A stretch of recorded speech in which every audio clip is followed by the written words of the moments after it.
After almost 3 years, I feel like I am finally ready to tell my daughter's birth story of her being born here in Mexico, as me, the mother, is American. And what makes this story really juicy, really fascinating, is that she is my first baby born in a hospital. My first three children were born in our house as a home birth, back in Santa Cruz, California, where we raised our kids before we moved here to Mexico. So my first birth in a hospital, my first time ever staying in a hospital, and it was in a foreign country. So grab some popcorn, grab some papitas, grab some soda. I have my coffee, and let's get into it. Okay, before I get into it, just make sure you guys are subscribed because I'm going to be telling lots of interesting experiences here in Mexico. Talk about our homestead projects, talk about living off grid in Mexico, and herbalism, permaculture, all that good stuff. And thank you to everyone who has already subscribed. All right, let's get into it. So, to take you back, I have to go back to the very beginning, which is when we bought our property here in Baja California. If you want some backstory as to why we moved here or how we choose our ranch, Alejandro's self-deportation story, I will guide you to this video. You guys can see that whole journey, which is the back story. But for now, I'm going to give you the backstory of the pregnancy and the birth. So we had only had 1 month here in Mexico and I got pregnant. I know what y'all are thinking, because I thought it too. I was like, what? I wasn't sad because I think babies are a blessing no matter what, but I felt a little rushed because our main goal when we got here to Mexico was to find our ranch. So it all kind of happened in the same time. I found I was pregnant, and then we found our ranch. So we came out here, and I helped clear the land as much as I could at 4 weeks pregnant, or however pregnant I was. And Alejandro got a job right away. He got a job clearing land as well with, they're now our friends, Doña Nieves and Don Fortino.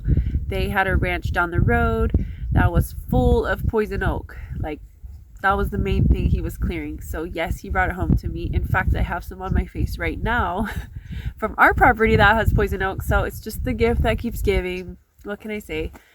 But anyway, he was clearing the land, and it was awesome because we needed the extra money. We ran out of our savings pretty fast. We didn't plan as much as we should, which is why I always advise plan, and save when you're going to live off grid. Even here in Mexico, where things are supposed to be cheaper, it adds up. So anyway, he was working his job. During that time, I was searching for a midwife. I knew I wanted to have another home birth because I really enjoyed giving birth at home with my first 3 kids.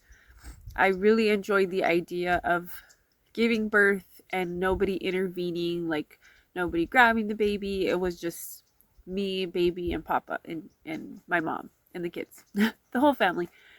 So I really wanted to keep that aspect with this birth. And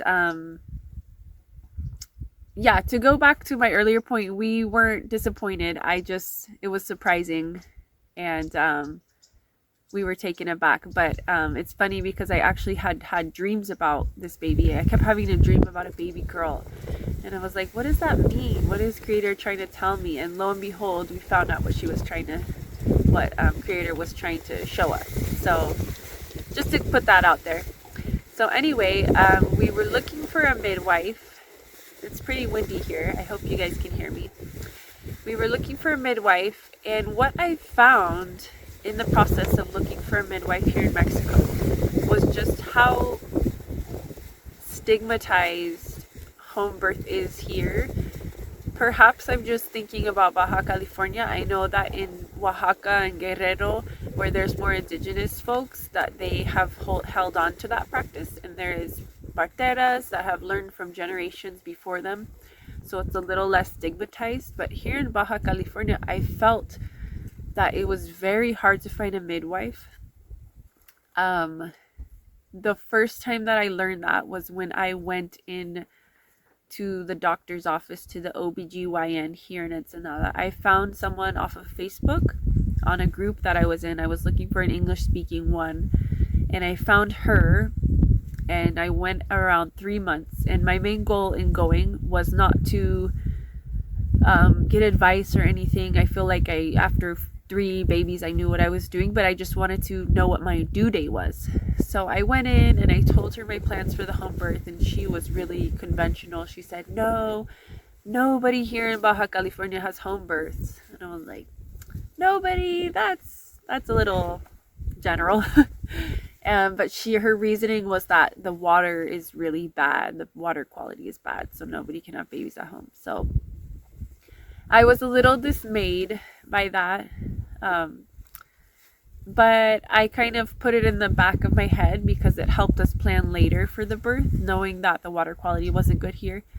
And everything's different because we're on a ranch, right? It's not like we're having the baby in the city. So I went to see her when I was 3 months along. Baby was healthy. I was healthy. And then I kept looking for a midwife. I didn't have any doctor dates or ultrasounds in between then. I only had that one ultrasound. And then I did see a doctor at 40 weeks, and I'll get to that in a little bit. But first I want to tell you our process of how we found the midwife. So I heard of a few clinics in Ensenada, or maybe just one, but I knew I didn't want to give birth in a clinic because I wanted my kids to be there, and I wanted to kind of have a bunch of support, like my mom and Alejandro, and I wasn't sure what the policy was, and I wasn't sure if I would have childcare for my kids. So I knew I wanted to give birth at home. I had heard of one other midwife in Mexicali, but that was too far. And then I heard of another one in Tecate, where my Alejandro's from, my husband's from. And actually, this midwife was in Scouts, like a Boy Scouts, Girl Scouts with Alejandro growing up. So that was really cool to reconnect with her. She owns like a holistic shop in Tecate. But she had retired from midwifery, however you say that word. She had retired from it. So that was a little dismaying as well. But we kept trying, and eventually we got connected with Alejandro's friend from Tecate who had moved to Tijuana, and she knew of a midwife in Tijuana. So we got the connection with her. We got her phone number. She came to our ranch. The midwife came to our ranch, and we interviewed her. She brought her mom and partner and kids. It was like a nice family style, and we had a carne asada, and we hang out and chatted. So I really liked her. She also had 4 kids. She's really a really beautiful person. So I hired her on the spot. That was when I was about 8 months along. Okay, so now I have her hired. So come my due date, and I should preface this, in Mexico, due dates are on a different timeline than the US. So the US allows a woman to go to 42 weeks to deliver naturally without induction or a C-section. Mexico's a little different. I don't know the exact date, but I think it is earlier than the US. So, for example, they wouldn't let you go to 42 weeks here in Mexico. They are a little bit more cautious with the timing and the birth. So, of course, this baby, she doesn't come on her due date, and I didn't really feel much movement when I had been feeling movement before. So I am all about natural techniques and, natural pregnancy. As you can tell, I didn't really go to the doctors very much, and I actually counted my pregnancy by moons, so like by full moons. So I would say like 8 moons, 7 moons. And at the same time, I'm okay with going in to see a doctor like modern medicine. I think there's a time and place for everything. So at 40 weeks, I went in and also I couldn't feel like the head. I knew it had dropped, but I couldn't feel it as prominent. So I was wondering if she had flipped, if she was breech. So we went into a different OBGYN. It was a man this time. I just found him on Facebook again. He didn't speak English, but him and Alejandro spoke Spanish together. And let me adjust the camera. And he was a sweetheart. He did not judge us for wanting to have a home birth or for having a home birth. He was really cool. He said, listen, you're 40 weeks. You are going to have to go in next week to a hospital if you don't give birth. So I thought that was really cool. He said everything was healthy. The baby was head down and we were good to go. So we left the office, and the whole next week, the baby never came. So that was new for me. All my other kids were born a few days before their due date and a few days after. And I know due date is just a guess, but you know, it was new for me to be waiting that long. So we're just doing stuff on the ranch, and I'm going about daily chores. At that time we didn't have a washing machine, so I was using the lavadero, which is like an old washing board on a cement, like a cement structure. So I was like washing the kids' clothes on that, like in the hopes that that would help baby come out, you know. I was doing lots of walking, and yeah, I was trying not to like focus on it too much because I knew that baby would come when she was ready, regardless if I pressured her. So at 41 weeks and a few days, I finally have the first signs of birth. And I'm going to drink my coffee. And it was unlike any birth symptoms or going into labor symptoms I'd ever had before, because my water broke. Like in the movies, you guys, like there was like gushing and water, and I was like, what? Like this is like the movies.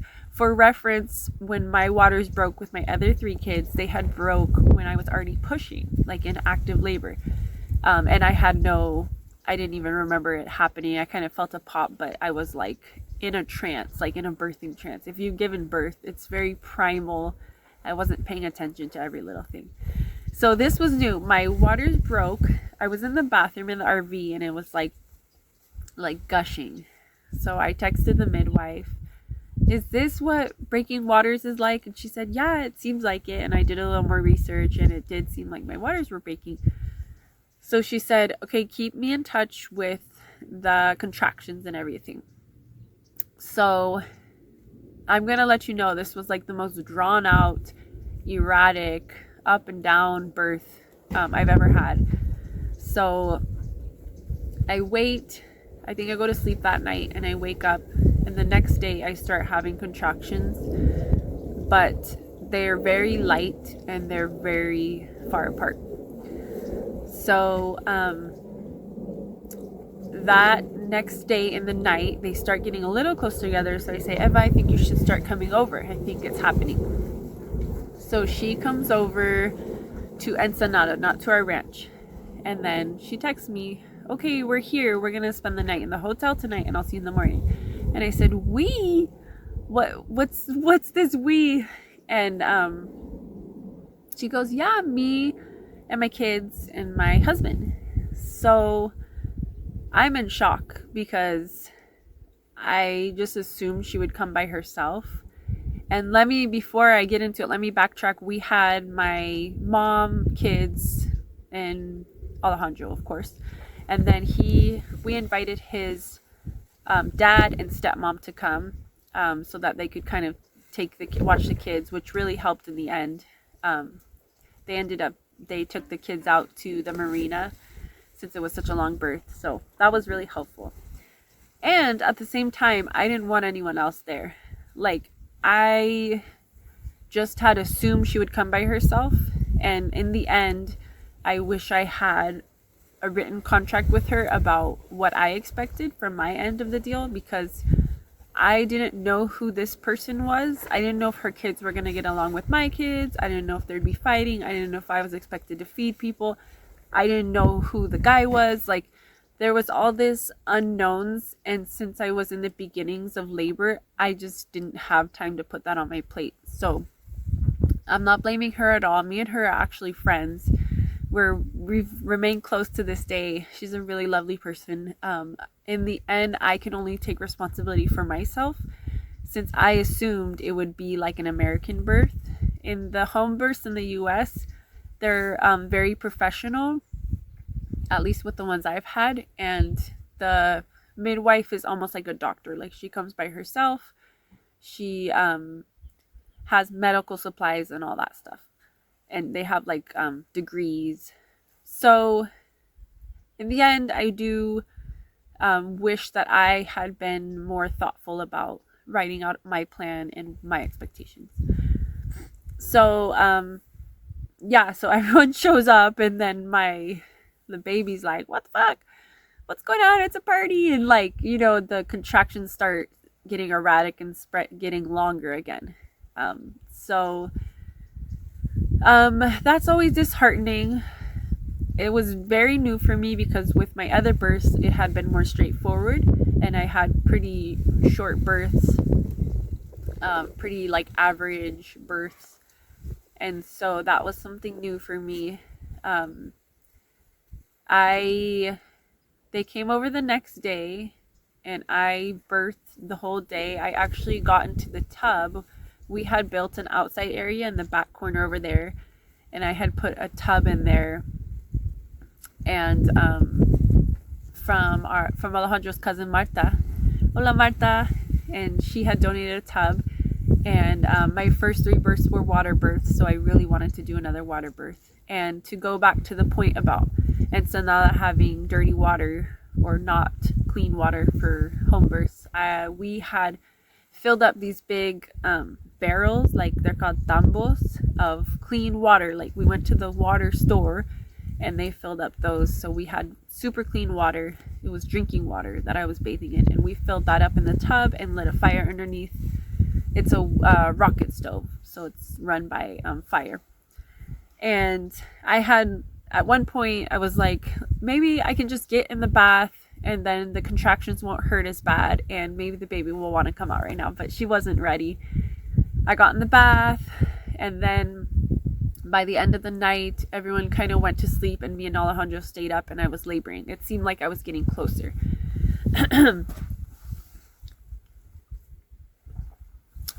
So, spoiler alert, I wasn't getting closer. I birthed all that night. At one point, Alejandro went to sleep. I was in pain, so I couldn't really sleep. And Eva went to sleep. The midwife went to sleep, and I'm trying my best. I have my music. I have my playlist. I have wool socks. I always get really cold when I'm giving birth, so I had my wool socks. I had like blankets and rugs, and I think even a heater maybe. I had a bucket. They have like the Home Depot buckets. That was my bathroom, so I didn't have to walk to the outhouse. I had it with like a little, I think we put on the toddler training potty on top, so I could just sit. I had the setup, and I'm really proud of myself because I really put that together from nothing. You know, we're low budget, low income family, so I really had the dream area, and I really wanted to give birth here on the ranch because I just think that'd be so special. But Creator had other plans. So what happened was, this is Saturday night. The whole night I'm attempting to give birth, and then Sunday morning comes, and mind you, I'm up the whole night. It's not like I went to sleep and then woke up. I think I slept for like an hour. I took like an hour nap. Sunday morning comes, it's like 7 o'clock, and I am like, I cry. I finally let out a big cry, and I say, I don't think I can do this. And a lot of times during birth, in my births, I've said, I can't do this, but that means the baby's about to come, right? This was I don't think I can do this in like an emotional way and like a physical way, because at this point I was really nervous that my waters had been open for that long. So remember, my waters broke on Friday, and then this was all the way till Sunday. I think it's been 2.5 years, guys. My memory's a little shot. So when your waters are open for that long, it gives baby a prolonged risk for infection.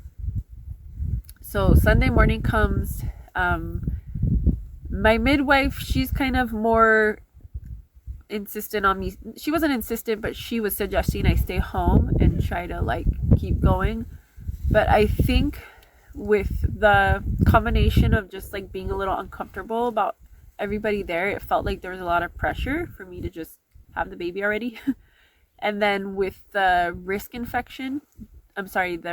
infection, I was just freaking done. I woke up, I cried, I got my big cry out. I accepted. I think that's a big part about this, was accepting that things don't always go the way you want them to. Especially if I'm indecisive or having bad communication styles, which was a big part of the birth. Obviously, the part where the baby wasn't coming out has nothing to do with me. It's just baby's introduction into the world. So I had my cry, and then I packed my bag. I packed the bag. I had never had a hospital birth, and I didn't even plan on a hospital birth. So I was like, I didn't even know what to pack. I mean, I packed the baby stuff first, and then I was like, okay, maybe some pants for me. So I tell my mom, I tell Alejandro, I say, I'm going into town. I'm going to the free hospital. So in Mexico, they have public hospitals, which are free of charge. And that's what we could afford at that time. So I tell the midwife, she's trying to tell me like it's different, like it's hardcore basically. And at that point I'm delusional because I'm in the middle of giving birth and I'm just in pain. And I'm also determined to get the baby out and to make sure baby's safe. So I say, I'm doing it, I have to do it, and I'll call you when the baby's out. So me and Alejandro hop in the car. My mom is with the kids as well as my father-in-law. And we start driving. It's 7 a.m. on Sunday. I just remember the streets being so empty. It was such a weird feeling because the hospital is on the main stretch in Ensenada, which is called Reforma. It's like this really busy street, but it was so quiet. And it's funny because when we were leaving, we picked up two of our neighbors. They're like the workers here on the ranches. They live part-time in town and part-time here in the ranch. And they were leaving, so they were hitchhiking. And I was like, get in, help me get this baby out. So her name's Felipa. So she was helping me through emotionally. I had some contractions in the car, so that was kind of a funny thing. I feel like we were more connected after that. So we get there. The hospital from our ranch is about 45 minutes. So I'm telling you, the baby was really taking her time.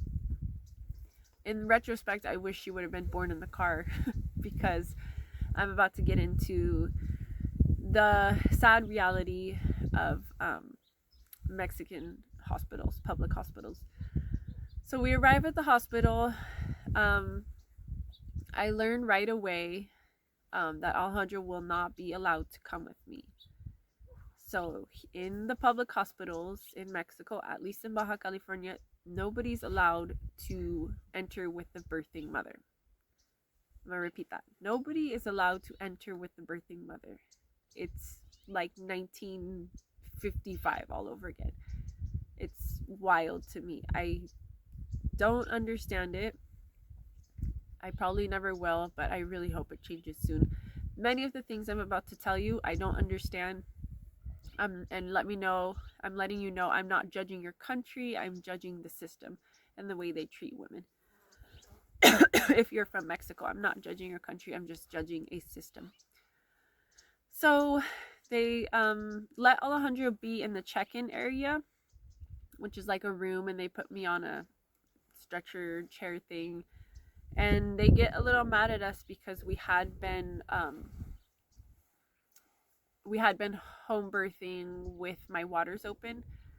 So they kind of chastised us a little bit. And then after that, they take all my earrings, all my clothes off. I'm in one of those robe things. And then I say goodbye to Alejandro, and I get rolled into a communal birthing room. So it's like a room set up with I'd say 10 beds. There was only 3 or 4 of us women, thankfully, but they have curtains in between. It's like kind of on the TV, you would see the old timey like hospital wards. It was kind of like that. So they have us separated, but we're all still very close to each other. We can hear all the moaning and all that stuff. At that point, I was the furthest along. And they had actually checked my cervix, which is something new for me. I think I only got my cervix checked in one of my other births, and I had asked, but it's like a thing you have to do here, which was pretty like weird and violating. So at that point I was only 6 centimeters along.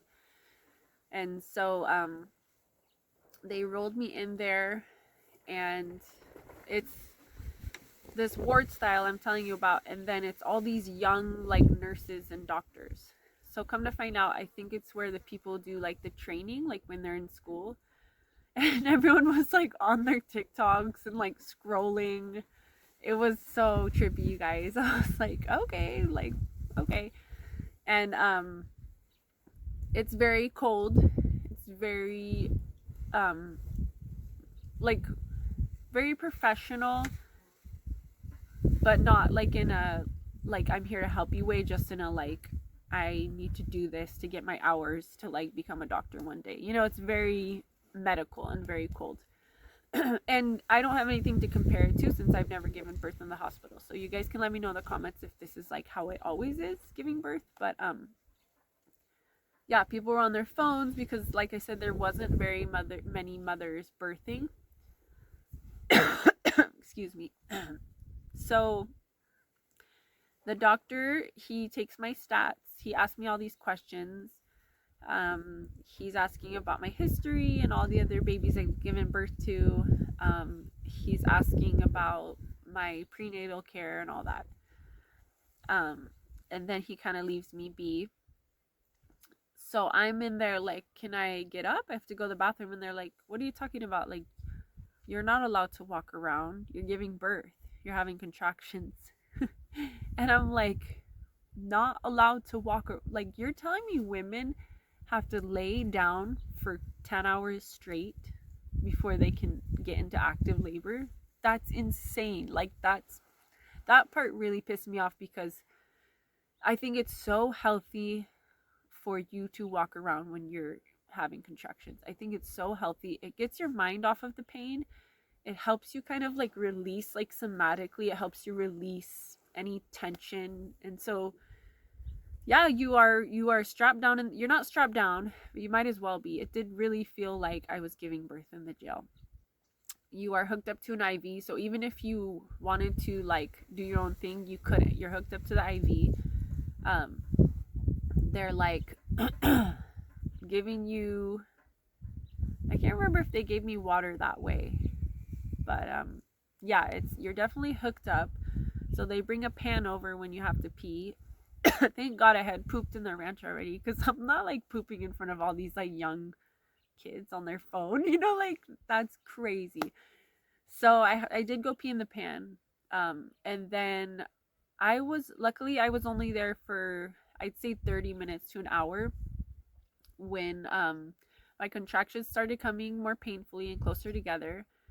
At this point I did not have any medication in my body. I was still all natural. And then the guy came over, the doctor, he came over and was like, basically in Spanish, he told me, you really need to like learn how to breathe.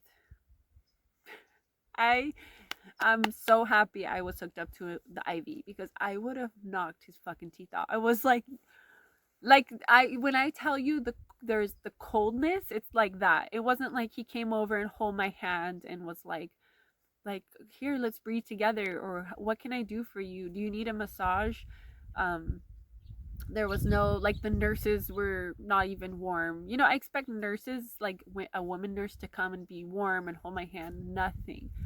And I'm telling you, this is what happens in a home birth setting. You got people giving you massages, you have people giving you drinks, food, offering to walk with you, or just leaving you alone if that's what you need. You know, they're not giving you a cervix check. You can go up and go to the bathroom. It's like the complete opposite. And I was like horrified. I had all these thoughts going on in my head, and I'm telling you, I was only there for 30 minutes to an hour, but I was like, this is gonna be my first C-section. I like, I wasn't trying to be negative, but I was like, not my life flashing before my eyes, but like everything was flashing before my eyes. It was wild, you guys. And so by the time he told me I needed to like get my shit together, basically, like be better at breathing, um, about 5 minutes after that, baby's about to come out. I can feel her head crowning and I scream. I don't even know what I screamed, but I was like, ah, and I start pushing. In fact, I just start pushing because the sensation's there. Oh, let me back up. Right after I had said that he said I needed help breathing, he gave me Pitocin. So he said, this isn't really going as fast as we expected. I'm going to give you Pitocin. And I was like, what? I'd never had Pitocin. I know that it makes the contractions more painful and speeds things up. And that's exactly what it did. So about 10 minutes after he administered that, baby's like, let's fucking go. And I'm like, yeah, I'm like so happy because like I said, I had those fleeting thoughts about having a C-section, like, or being stuck in there for hours.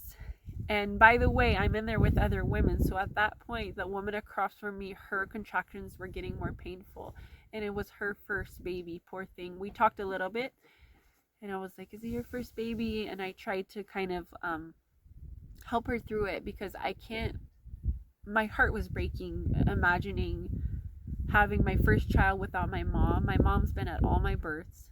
Having my first child without my partner. Alejandro's been at all my births and was super supportive. So for her to be alone like that with people who are so cold, it just really, really broke my heart. And so I did what I could.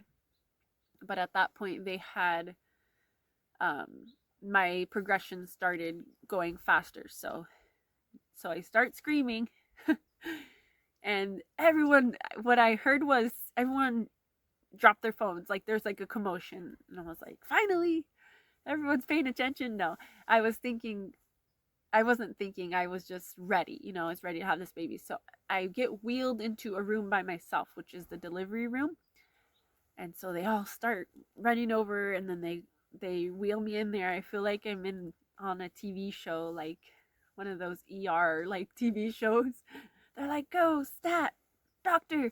And so they wheel me into that room. I don't even know how many pushes I had, but I know she was born within 3 minutes of entering that room. My baby was ready. And so I am a loud birther. I will own that. I am proud of that. I get very primal. I'm not like,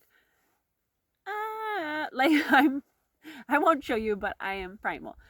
So I am raging. I am gathering the force of the earth. That's something cool about being a woman. When we give birth, we go up to the heavens, we gather the force of the earth, and we bring our baby back down with us. And I was doing that. Even though I wasn't in the setting I wanted to be, I knew that I could do it. And I did it, you guys. I did it. I gave birth in a foreign hospital, and she came out and she was purple as can be. And I still didn't know the gender. So I'm crying because I'm so happy my baby's healthy, and they take the baby, which is super sad because I've always caught my baby, or Alejandro has caught the baby. So they catch the baby. And I'm like, is it a boy or is it a girl in Spanish? And they're looking because it's so rare here for people to not know the gender. And so they're kind of looking, they're like, what do you, like, you don't know? And I'm like, tell me. And they say, it's a girl. And I say, my girl, because I had 2 boys and a girl at home. So this would make my second girl. And I was so happy. And I knew she was a girl. I had dreams about it. So it's really cool to be validated in that way. And so they say it's a girl and I'm crying. And so I'm like telling them, like, give me my baby, like, what's going on? And they have to like dry her and all this stuff. And It was all a blur, so I couldn't tell you in detail. But they weigh her. Um, and well, before all this happens, I'm begging the doctor. At this point, there's a the doctor that was with me during the contractions, and then like a higher up. So she was a woman, and I said, "Listen, don't cut the cord right away, because I know it's super important to have the cord stay on." And so this is all new for me. Remember, like my cord stayed on for days when I was at home, and so I was like, "Please don't cut the cord. Please don't cut the cord." And she's like, "Yeah, yeah, we'll wait." And she didn't wait long enough for me. So that made me sad too. Um, but like I said, at this point, I was having so many endorphins from just like knowing that baby was safe and here that I was in another zone. So they finally, after they did all their measurements, gave her to me.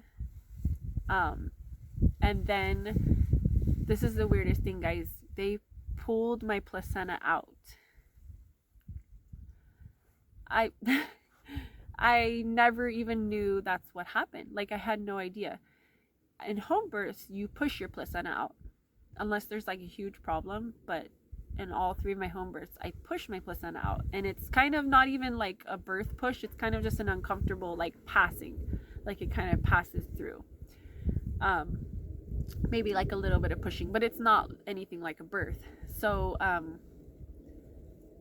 they're like pulling on it, and I'm like, at that point I didn't even have like, at that point translating was so hard that I kind of was like kind of going to the with the flow, and so they pulled that out, and I told them, I said, I want my placenta, I need my placenta. And they're looking at each other like, no, we take this.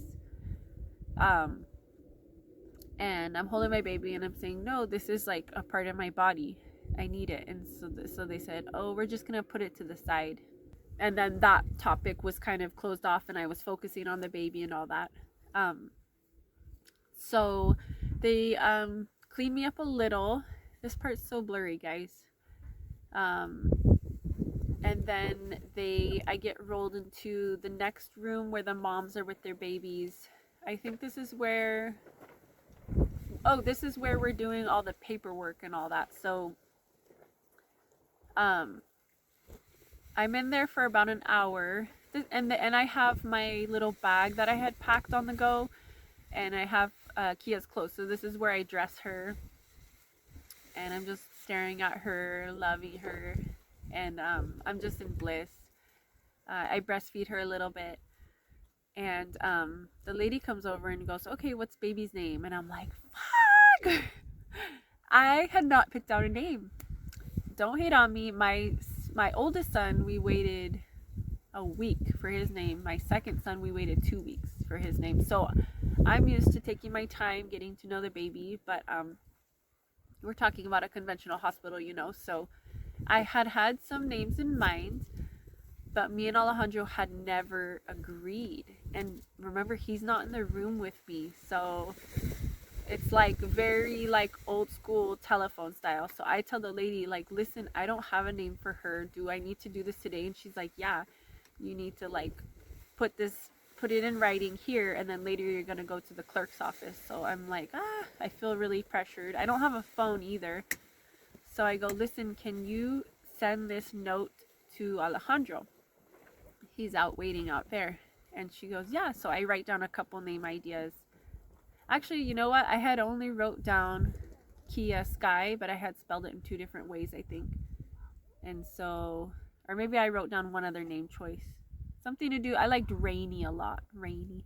And let me tell you guys, it was raining during my birthing, so it was like sprinkling on the first day of my birthing in May, which is kind of rare. So her name, Kia, Q-U-I-A, is short for Kiahuitil, which is Nahuatl for rain. So we had thought about that before when I was pregnant, but we never picked anything because, like I said, I like to think about it a lot more than just giving a name in the day, in the moment. So I wrote down that name and another option, and then the lady sent it to Alejandro, who was in the lobby waiting, and he like circled Kia. So that's how we chose the name. And she sent it back to me. So I said, okay, this is the name we want. And they put it on the paper. And then a couple days later, we finalized it in the office. So it wasn't like the final thing, but they did tell us that they needed a name right away. And so I was holding her, and then they brought my food over. I think they gave us food right away, which makes sense because they wouldn't let us eat the whole labor. And luckily, I was only laboring for 2 hours, guys, because remember, I did all my contractions at home. So I'm really grateful that I did all my contractions at home. If I had to do my contractions in the hospital, like if I was in that hospital for more than 3 hours, the 3 hours that I was there, I'm pretty sure I would have had a C-section, because it just emotionally and mentally breaks a woman to have no support, or to have very little support. And the fact that the care is so, it lacks any kind of warmth or nurturing, and it's so not mother-centered. It just blows my mind how they've gotten away with this for so long. And it makes sense because it is a hospital for working class mothers. It's a free public hospital, and it's true in life, sometimes you get what you pay for. You know, I've heard the private hospitals are better for women. They're more mother-centered and they're more caring. And they give women more autonomy over their bodies. So when I say autonomy, it looks like this. It looks like me saying, I don't want you to cut the cord because it's better for the baby, you know, or I don't want you to cut the cord until 10 minutes have passed, 20 minutes, da da da. So what I witnessed was trauma inducing. What I witnessed saddened me so much, because to me, birth is such an act of, it's such a sacred act. It's one of the most sacred acts anyone could ever do in this life. Between that and death, you know, that's it. That's why we're here. It's because of birth. And to cheapen that in a way that takes away mothers' rights, and to know that they're doing it to working class women because they can get away with it, because working class women don't have as many rights and don't have enough resources, or are not having their needs met. So a lot of times they're in survival mode themselves. So it's like, how are you going to fight back when you're hungry, or you're trying to find shelter for you and your children, you know? So yeah, that was our experience. I'm definitely not done yet. So what happened was, after I was in the little lobby area, they wheeled me and baby back into our own room. There was another bed in the room, but nobody ever came. So I did have my own room. I stayed there overnight by myself. Alejandro was not allowed to be in there either, but at that point he could come visit. So he got to hold the baby. We talked about her name. I talked about how crappy the experience was. And then I had a night nurse. She was like kind of rough at first, but very sweet in the end. So I gave birth at 11 Sunday morning, and I stayed Sunday night. And the food was pretty bad, but it was free. Like I said, I can't complain too much, but it wasn't very good. And I understand that public sectors in Mexico do not have as much resources as the US. So like I said, this is never bashing the country. I'm always gonna bash the government. So yeah, they gave us food. The night was a little bit rough because I have troubles breastfeeding. So I have never fully breastfed any of my kids because I have a condition where I don't have enough breast tissue. So I knew that would come up, and I asked the lady, I'm like, can I please have a little formula because I don't ever get enough milk? And she gave me some. She was pretty cool about that. And but at that point the baby was latching, and I was getting like my like little drops of colostrum. I don't make that much. And then the next morning there was a person who came in, and he told me, this was really sad. He came in and said, listen, since you're waters were open for so long, we're worried that the baby has sepsis. So we need to take her into the NICU for 4 days. Or I'm sorry, they didn't say for 4 days. They said we need to take her into the NICU. We don't know for how long, but we need to make sure that she did not get this infection. And I was like shocked. I was just so sad because they said you have to go back home without your baby. And I was just like, what? Like, that's crazy. She was healthy otherwise, but they were worried that she could have a possible infection. So they put her on antibiotics. And I had a few more hours with her. And in that time, another doctor came in to check if my like vagina had is healing okay, and that I didn't have any tears. And luckily I didn't tear. It was like an easy birth in that way. They said I was healthy. I received the alta. Wait, what the fuck is it called? I received the release to go. But unfortunately my baby did not receive the release to go. So that was probably the hardest part of my life, was leaving my baby somewhere and praying that the doctors would take care of her. And so, so they told us the hours we could come visit. So luckily my mom was home with the kids, and I came back and the kids were like, where's my baby? Like, it was very confusing for them too. When I was at home, I was pumping around the clock. And then when I went back to the hospital we had visiting hours every 2 hours, I believe, to nurse. And they were giving her formula in between.